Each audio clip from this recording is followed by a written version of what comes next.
Assalamualaikum warahmatullahi wabarakatuh. Hai teman-teman semuanya. Perkenalkan, nama saya Fadil Marifki. Saya dari Prodi Manajemen Dakwah dengan NIM 0104241035 dan saya dari Fakultas Dakwah dan Komunikasi. Kali ini saya akan mengerjakan tugas PPK Hadis yang berjudul Keutamaan Memelihara Anak Yatim. Dan tugas ini diberikan oleh Bapak dosen pengampu, yakni Bapak Haji Muhammad Iqbal Abdul Mu'in LCMA. Oke teman-teman semuanya, judul kita sangat unik ya, yakni tentang keutamaan memelihara anak yatim. Pasti teman-teman semuanya sering nih melihat sekitar kalian ada anak yatim yang di jalanan, yang sekarang sudah berjuang untuk mencari nafkah sendiri. Pasti ada banyak sekali kan. Pengertian anak yatim.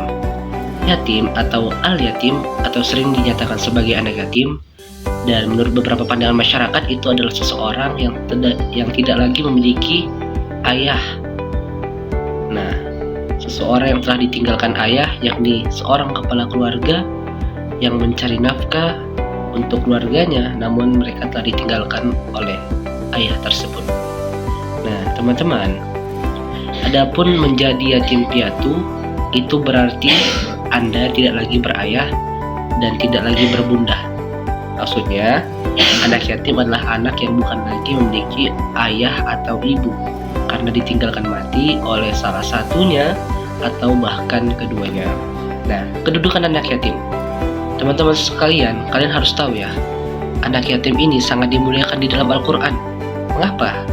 Karena Allah Subhanahu wa Ta'ala berkali-kali menyebutkan anak yatim di dalam Al-Quran. Kata yatim menunjukkan pada suatu kemiskinan, serta kehampaan, kepapaan, dan definisinya, yatim digambarkan sebagai orang yang mengalami penganiayaan, perampasan harta, dan tidak memperoleh kehormatan, serta pelayanan yang layak. Nah, dan dengan adanya Al-Quran dan hadis ini, mereka secara tegas memerintahkan agar kita berbuat baik kepada anak yatim, karena mereka adalah sosok yang harus dikasihi, harus dipelihara, dan juga diperhatikan. Teman-teman semuanya, kedudukan anak-anak yatim ini di dalam Islam sangat tidak disepelekan, alias dijunjung tinggi. Dan ini terdapat di dalam beberapa surah di Al-Quran, yakni ada surah apa saja ya. Nah, lihat, ada ayat Al-Quran tentang anak yatim. Yang pertama, Quran surah Al-An'am ayat 152. Yang kedua, Quran surah Al-Insan ayat 8. Yang ketiga, Quran surah An-Nisa ayat 2. Dan yang keempat, Quran surah Al-Kahfi ayat 82. Yang kelima, Quran surah Al-Anfal ayat 41.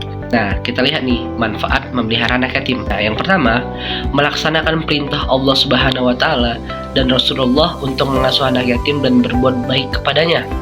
Nah, artinya ketika kita berbuat baik kepada anak yatim, kita mengasihi anak yatim, kita telah mengikuti sifat keteladanan dari Rasulullah SAW dan telah mematuhi perintah dari Allah Subhanahu wa Ta'ala. Nah, yang kedua, menghantarkan orang yang melaksanakannya untuk mendampingi Rasulullah SAW di surga, dan cukuplah itu sebagai sebuah kemuliaan dan kebanggaan. Nah, ketika kalian merawat anak yatim atau kalian memelihara anak yatim, kalian bisa dihantarkan Rasulullah ke surga dengan mendampingi Rasulullah SAW. Dan yang ketiga, menunjukkan adanya tabiat yang lurus dan fitrah yang suci di surga, dan cukuplah itu sebagai sebuah kemuliaan dan kebanggaan. Nah, konsep peliharaan anak yatim. Yang pertama, perawatan diri anak yatim. Artinya kita memberi makan anak yatim, kita memberikan kasih sayang kepadanya, kita menganggap mereka seperti anak kita, seperti teman kita. Dan yang kedua, pembinaan, pendidikan, dan moral anak yatim. Yang ketiga, investasi harta anak yatim. Artinya kita mengumpulkan dana agar bisa kita berikan untuk menyenangkan anak yatim tersebut.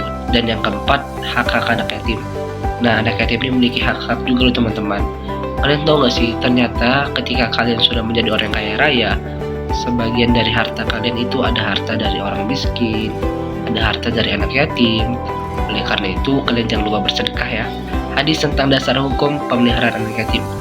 Hisyam bin Ammar telah menceritakan kepada kami, Hamad bin Abdul Al-Rahman Al-Kalbi telah menceritakan kepada kami, Ismail bin Ibrahim Al-Ansairi memberitahukan dan memberitakan kepada kami, berkata dari Ata bin Abi Rabbah berkata, Abdullah bin Abbas dia berkata, Rasulullah Shallallahu Alaihi Wasallam bersabda, barang siapa menafkahi 3 anak yatim, maka samalah keadaannya dengan orang yang beribadah sepanjang malam. Nah, bayangin nih, kalian menafkahi 3 anak yatim, kalian pahalanya sama seperti orang yang beribadah tengah malam, sama seperti pahalanya orang yang bertahajud, teman-teman.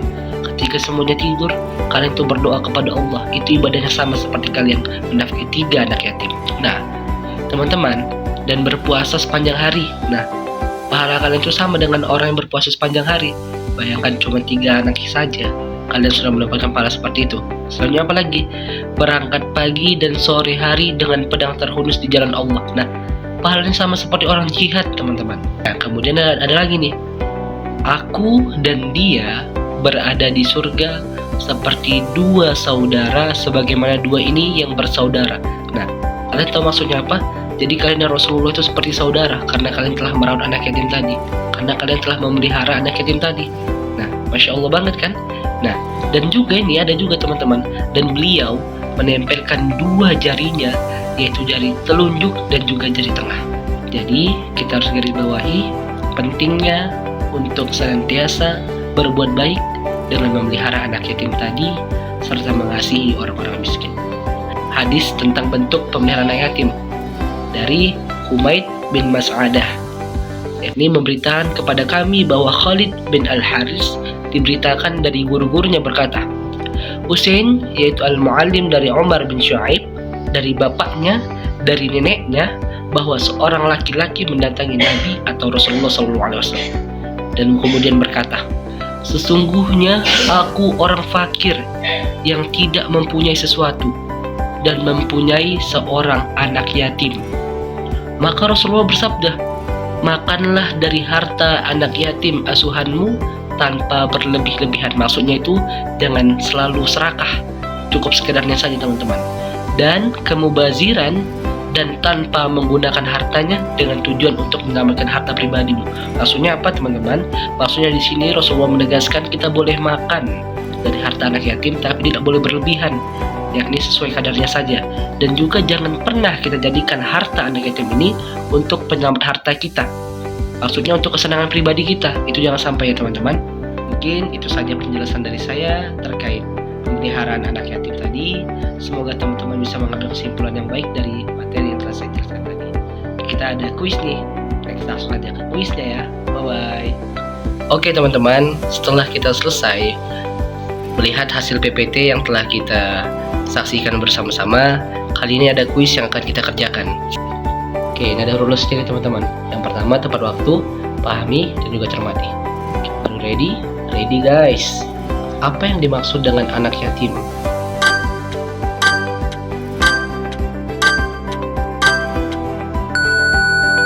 Oke, sudah pasti ya.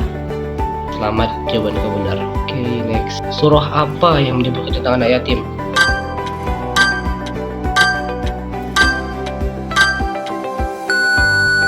Surah Al-Maun pastinya. Nah, di sini ada di opsi A. Saya jawab. Oke, selamat, jawaban kamu benar. Bagaimana cara masyarakat membantu anak yatim?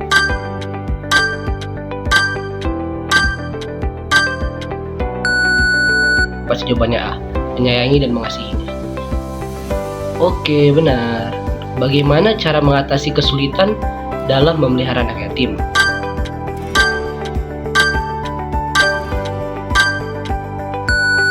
Udah pasti jawabannya B, mencari bantuan orang lain. Nah, benar. Nah, soal terakhir nih, bagaimana cara menolong anak yatim dalam Islam?